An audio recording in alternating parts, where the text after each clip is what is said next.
escape to make it back to Kampala.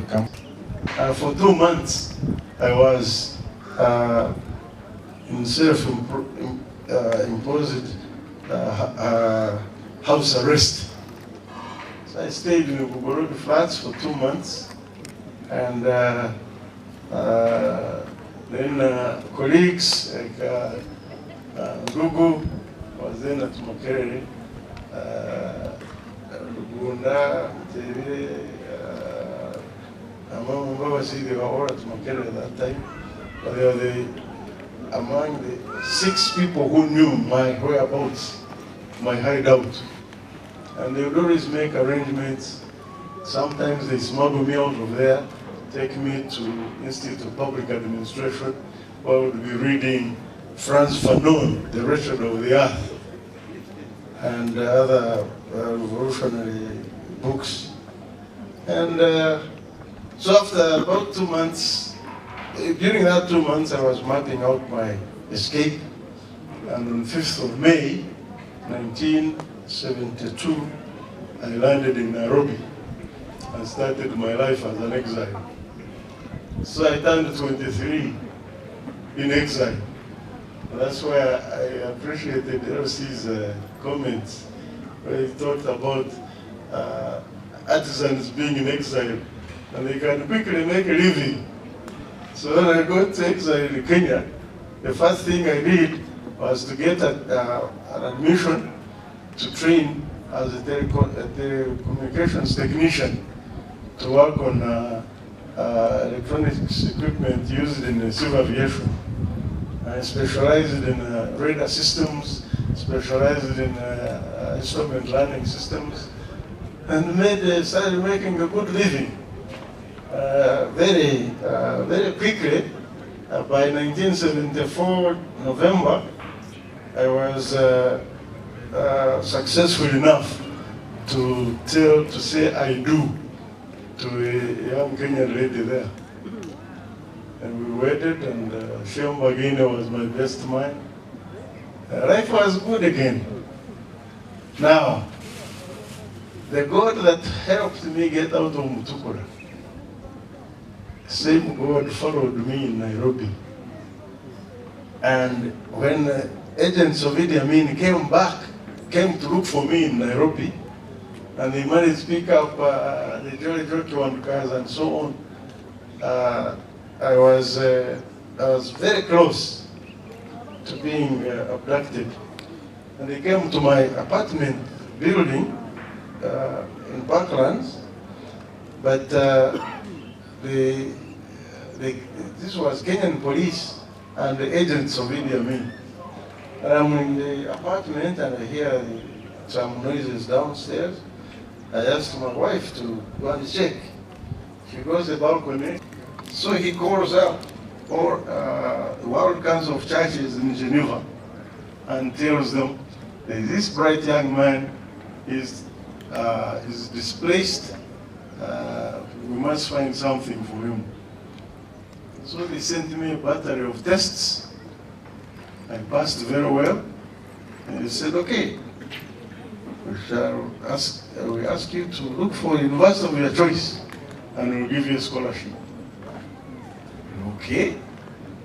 So I looked for a university and I decided this time I want to go to America. So I got a very quick response from State University, New York, Buffalo campus. And now, tragedy again. I go to Godfrey and say, I'm ready to go. I have this scholarship offer. I have this admission letter, but my passport expired. Where do I find a visa to go? He says, don't worry, just bring your passport. What do you do with it? You just bring it.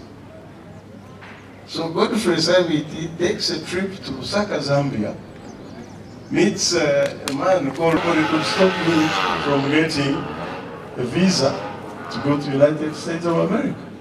That's how I managed to go back into university, and I was not looking back, studied very quickly, very efficiently. I was wrong now, I was singer now, and I got there in January 1977. By June 15th, 1980, I was celebrating my master's degree. By June 16th, 1980, I was back in class for doctoral studies. By 1982, August, some company that had heard about me, that they needed an industrial engineer, came calling. I passed their exams, I passed their interviews. They not only gave me a job, but also sponsored my green card. So now, I was legit working as an industrial engineer from August 1982. And by 1984, the year we are celebrating, June 1984, I was promoted to manager of industrial engineering in this company. By June 1986, I was promoted to Director of Corporate Performance, now living the dream as upper middle class American engineer. Life was good again. So, the moral of all this, especially the graduates, never lose hope, always be alert to opportunity, and when that opportunity presents itself, work hard at it, be the best you can be. Nobody will stop you. That's my message to you. That's the way. These days I meet young people coming, when Kampala it is who you know, not what you know. I say, that's bullshit, man. When I've been, the places I've been to, who did I know in Kenya? You know? Racism in America is alive and well. Those of us, if you hear me talk about the politics of Trump and so on, racism is real, alive. I remember one time when I was doing a master's, the professor came and found me in a class and singled me out and said, what can I do for you? I'm here for this class. And you know, this master's degree for engineers, I said, I know that. Then you are one of them? Yes. Okay, we shall see. So we start class. About the third lecture, any questions, I asked the question. There is no way he could stop me. So graduates, be the best at whatever you do. The world is open for you to make the success that is intended for you. Thank you very much for listening.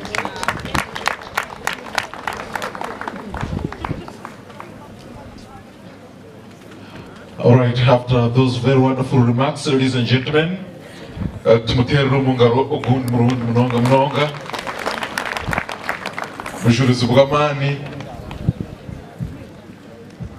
had promised I would say something about 1984.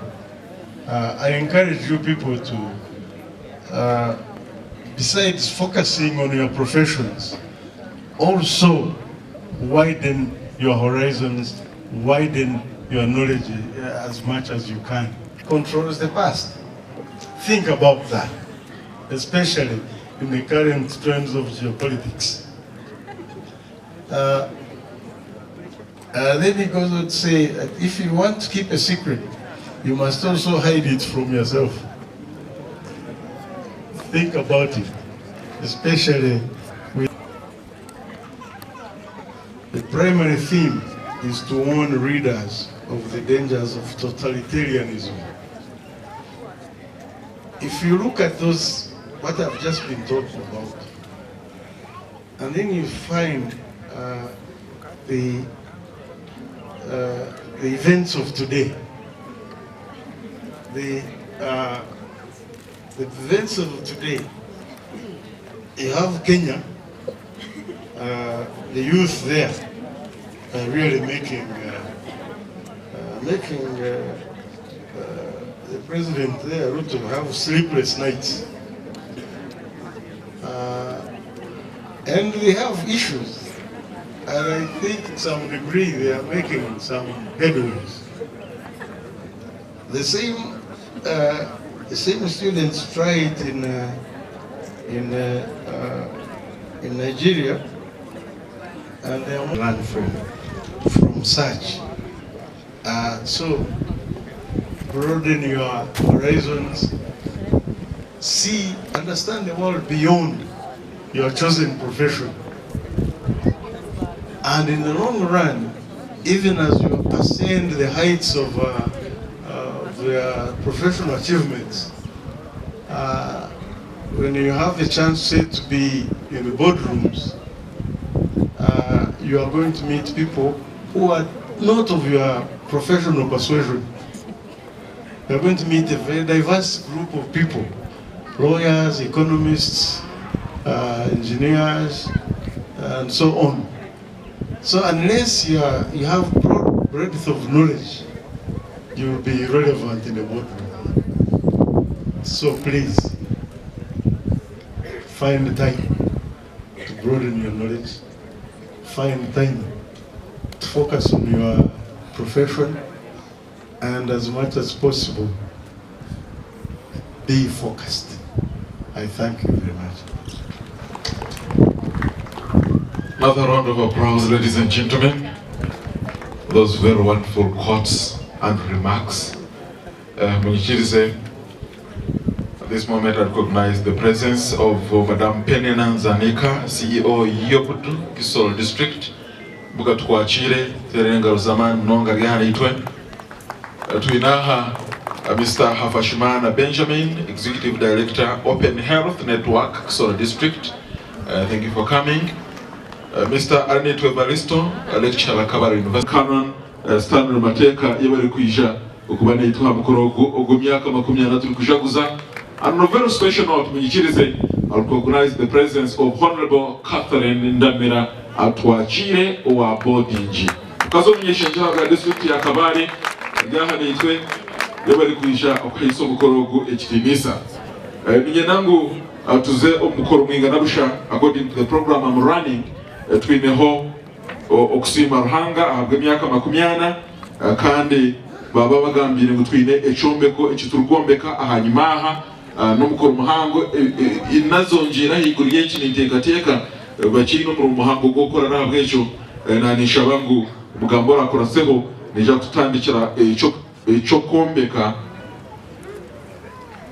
kwaba kubikusima ruhanga ibirarjemu igenire okombeka icombeko eki ekiraba kirimo ebintu bingi nabwo ejo nija kwakira umunyeshengero mukazi habwa district egi atandike ekicweke eco omurubazo rwe kandi umugenyi mukuru aho nija kusingiraho nabandi baradweme bahasa ubukoro gwaguro kusima twenda kutabona entemere turabe abahereza baruhanga babiherezo mugisha tukuri tugabwa tukira manyo kombeka abana bitu kwegera ebyemyoga ikiba kiri kikuru muronga twenda gwasima honorable nyikiriza nkwakire ohiyo rubazo rwawe wa government yakujekire yasimire ngeni waba kugira za kuhendera no kusima abine byo kusimisa ningira ngo nimwe numija kubiriza hehi tutandike.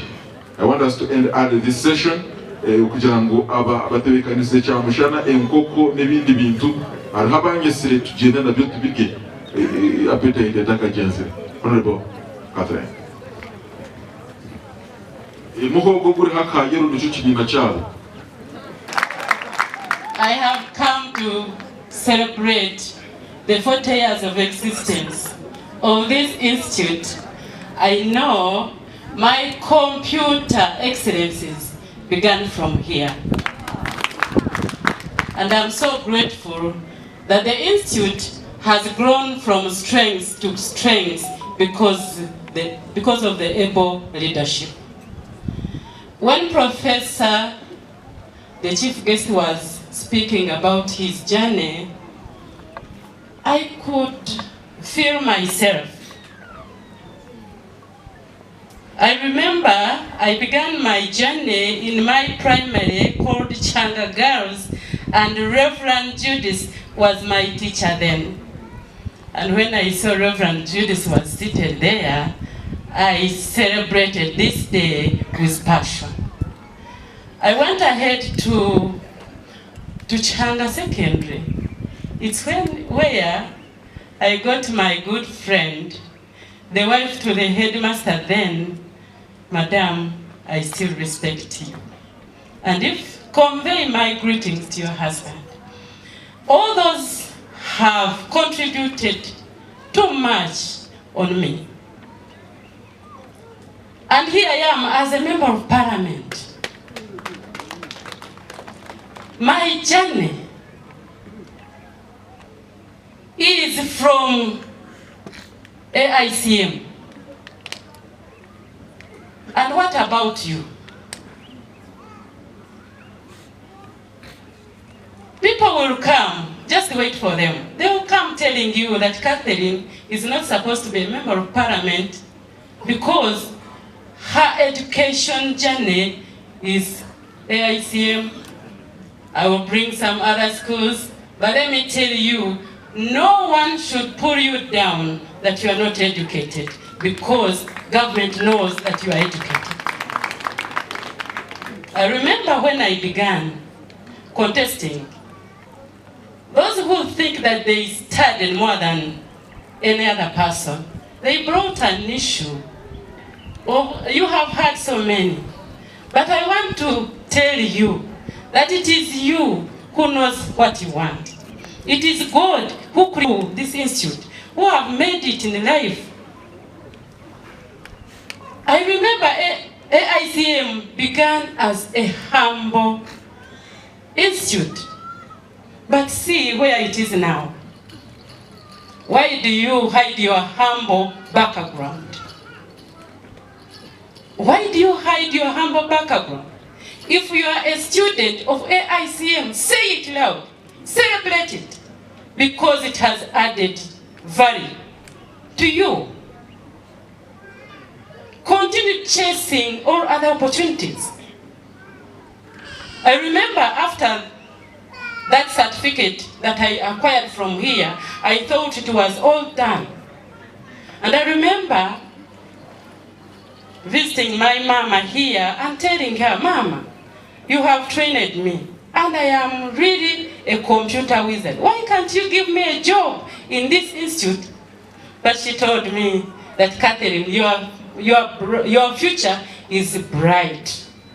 I never knew you would. You were a forward teller. I wanted a job in this institute, but she told me that I'm seeing your future is bright. And I want to re-echo her voice that I have seen your future. Yes.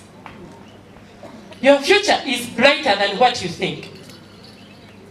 From here, our chief guest has said, please extend your horizons. You should not stop from here, given a chance. It is from this certificate of computer that I acquired that put me to UCC here. From UCC to Uganda Matters University in Kozi. From Kozi to UMI now. And got my master's. And I think I will not stop from where I am now. Let's keep moving. Yes. We are not allowing the environment we are living in to pull us down.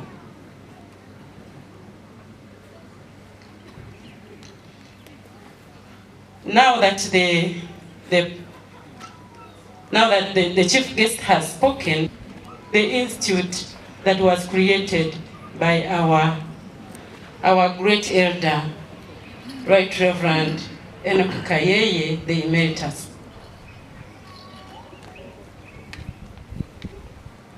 I therefore want to bring in the apologies of Honorable Minister Musasizi,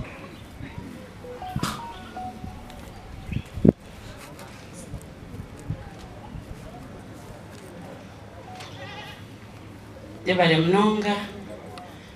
Honorable Musasizi is the minister in the current government. We had a sharing last evening. And I told him that I will not join the meeting because of the function at AICM. He was like, oh, I'm not informed. What is there? Then I told him, members who are here, you might not be in agreement with what Musasizi maybe is or what he's doing, but allow me tell you that Musasizi, the minister in charge of finance planning, has tried to reach out to many, and he has effectively and generously given what he has. On that matter, therefore, he has given me 2 million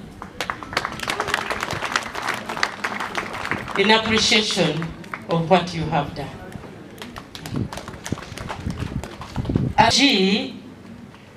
I am not yet independent. I want to lay fears of ladies who are here, that you will achieve all in life. If you happen to get a husband, that man will always be the head of the family. I want to tell you that Omwaminda Mira, who is the husband of this child of yours, has contributed 1 million shillings towards your Thanksgiving.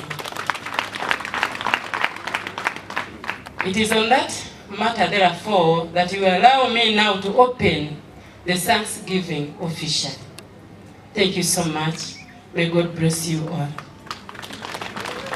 Alright, ngoku tugabwa tukira okuyigura fundraising officially ndakumanyisa okuguza the first item that we have. So therefore, the organizing team mundetere yaba kandi nango wamanya ngo ndetenga kurwumgo muri kwenda kongera bone manya munywana wanje abo abamoyane bakunda kutunga mnonga kandi bayongeraho n'injikwereza umuronji wanje kutunga ni kukunda kukati ndikwerega wa Kampala bona yo hatata natandika no natandika asentambwe netandika kumiza Amerika Kampala wakati ina netandika kunga yabale hona lebo mutera romongoro zamani hona lebo embuza jina haryashatu kandi ndeba umujo wa mutebire weta ya yero alikubara ezarate